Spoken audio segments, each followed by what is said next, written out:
నిలబడితే ఈ ప్రజాపాలన ఈ ప్రభుత్వం ఏర్పడ్డది. మాటలతోనో మూటలతోనో గెలిచే పని అయితే 2023 నాడు మేము గెలిచి ఉండే వాళ్ళం కాదు. కమిట్మెంట్తో చిత్తశుద్ధితో ప్రజా సమస్యల్ని పరిష్కరించాలన్న ఆలోచనతో ప్రజల ముందుకు వచ్చినాం కాబట్టే ప్రజాపాలన ఏర్పడ్డది. ఆ ప్రభుత్వం కొన్ని సమస్యలకు శాశ్వత పరిష్కారాన్ని చూపించింది. ఈనాడు మీరందరూ దామన్న 60 సంవత్సరాల సమస్యని పెద్దలు కడియం శ్రీహరి గారు మొదటి నుంచి సమస్య పోరాటం ఉధృతం అయినప్పటి నుంచి చట్టసభలో ఇది ఆమోదించినంత వరకు ప్రజా జీవితంలో వారు వివిధ హోదాలలో వివిధ బాధ్యతలో సజీవ సాక్షిగా నిలబడి గల్లీ నుంచి ఢిల్లీ వరకు మీరు పోరాటాలు చేసి మీ జాతి యొక్క లక్ష్యాన్ని సాధించడానికి వేలాది మంది కేసుల్లో ఇరుక్కున్నారు. కొంతమంది పిల్లల ప్రాణాలు కూడా పోయినాయి. ఆవేశం ఏ విధంగా అయినా సాధించాలి, సాధించకపోతే మాకు మనుగడనే లేదు, ఎట్లయినా సాధించుకోవాలి అని ప్రాణ త్యాగాలు చేసిన పిల్లలు. ఎన్నో చిక్కుముళ్ళు, ఎన్నో కమిషన్లు ఇచ్చే నివేదికల మీద తర్జనలు భర్జనలు.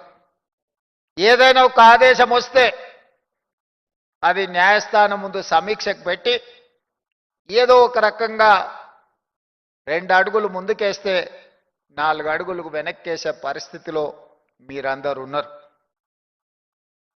ఒక 20 సంవత్సరాల నుంచి ఈ సమస్యను ప్రత్యక్షంగా ప్రజా జీవితంలో స్థానిక సంస్థల్లో నిలబడ్డప్పటి నుంచి ఈ సమస్యను చూస్తూనే వస్తున్నాను.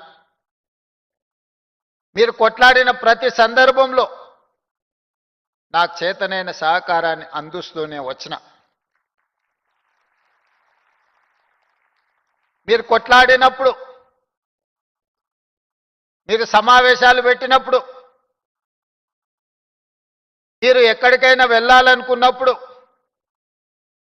ఈ సమావేశాన్ని ఏ విధంగా విజయవంతం చేయాలనుకున్నప్పుడు మిత్రులు కృష్ణ మాదిగ గారు, సతీష్ మాదిగ గారు ఎవరు నా దగ్గరకు వచ్చినా కాదనకుండా అండగా నిలబడి మీ న్యాయమైన హక్కును సాధించడానికి ముందు నుంచి మీతో పాటు నడిచిన. తెలంగాణ రాష్ట్రం సాధన ఈ సమస్యకు పరిష్కారం చూపిస్తుందా అనుకొని శాసనసభలో వాయిదా తీర్మానాన్ని ప్రవేశపెట్టి ప్రభుత్వం ఈ వాయిదా తీర్మానాన్ని చర్చకు పెట్టి ఏకగ్రీవ తీర్మానం చేసి మాదిగ ఉపకులాల వర్గీకరణను కేంద్ర ప్రభుత్వం పరిష్కరించి చట్టబద్ధత చెయ్యాలి అని శాసనసభలో తీర్మానాన్ని ప్రవేశపెట్టినప్పుడు ఆనాటి పాలకులు మిత్రులు సండ్ర వెంకటవీరయ్య, సంపత్ కుమార్తో పాటు సభలో నుంచి నన్ను బయటికి గెంటివేయడం జరిగింది. సంపత్ కుమార్కు సండ్ర వెంకటవీరయ్యకు పేగుబంధం ఉండొచ్చు, లేదా ఈ సమస్యను పరిష్కరిస్తే ఆ కుటుంబాలకు ప్రయోజనం ఉండొచ్చు.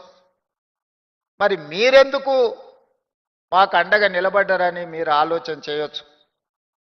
మీరు అనుకోవచ్చు, రేవంత్ రెడ్డి గారు మరి ఎందుకు వాళ్ళిద్దరితో పాటు గెంటివేయబడ్డాడు అని. ఈ సందర్భంగా ఒక్క మాట చెప్పదలుచుకున్న. చాలా మందికి మహాభారతం తెలుసు. మహాభారతంలో ఒక్కొక్కరిది ఒక వీరోచితమైన గాథ, ఒక్కొక్కరిది ఒక గొప్ప త్యాగం. అందులో చాలా మందికి అర్జునుడు, కృష్ణుడు నచ్చొచ్చు. నాకు మహాభారతంలో కర్ణుడు, అదేవిధంగా బార్బరికుడు అనే ఒక పాత్ర ఉన్నది. కర్ణుడు మిత్రుడి కోసం, కర్ణుడికి అవమానం జరిగినప్పుడు అండగా నిలబడ్డ మిత్రుడి కోసం సర్వం ఒడ్డి పోరాటం చేసిండు. చివరి ఊపిరి వరకు అండగా నిలబడ్డాడు. కొందరికి అది తప్పుగా, కొందరికి నచ్చకపోవచ్చు. కానీ కర్ణుడు మిత్రధర్మాన్ని నిర్వహించిండు. నేను కూడా మిత్రుల కోసం అండగా నిలబడాలి. కొంతమందికి నచ్చొచ్చు, నచ్చకపోవచ్చు. కొంతమందికి ఇబ్బందికరంగా అనిపించవచ్చు. కానీ మాదిగలను మిత్రులుగా భావించి అండగా నిలబడాలి అని నేను అండగా నిలబడ్డా. రెండవ పాత్ర బార్బరికుడు. చాలా మందికి పాత్ర తెలియదు. మేము భీముణ్ణి విన్నాం, ధర్మరాజును విన్నాం, నకుల సహదేవుల పేర్లు విన్నాం, దుర్యోధన దుశ్శాసుల గురించి విన్నాం. బార్బరికుడు గురించి మేము వినలేదని చాలా మంది అనుకుంటుండొచ్చు. భీమసేనుడి కుమారుడు ఘటోత్కచుడు. ఘటోత్కచుని కొడుకు పేరు బార్బరికుడు. మరి ఆయన ప్రత్యేకత ఏందని మీరు అనుకోవచ్చు. బార్బరికుడి ఉన్న ఒకే ఒక్క గొప్ప లక్షణం, బలహీనుల పక్షాన నిలబడి కొట్లాడడమే అతనికి ఉన్న గొప్ప లక్షణం. అతను యుద్ధంలో దిగినప్పుడు